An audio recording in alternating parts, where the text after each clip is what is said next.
pork belly. Madam, pangyaw.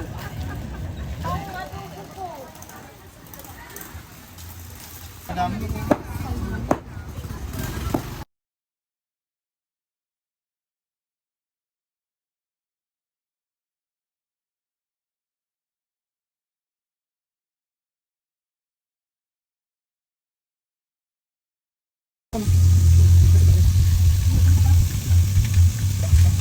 Hindi ako paligid sa kila guys. Ay!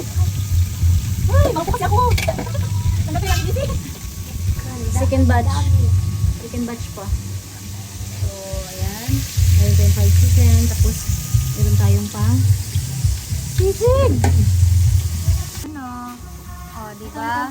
Ang sipag-sipag naman yan. May Palabok para sa aming palabok. Ito po ang aming binabad na bihon para sa pansit balabok. So, 2 kilo na ito. Palabok. Ganda din siya. Yeah. sabihin mo na pasensyahan nyo. Kay, ano ka na Pang-apat na salang.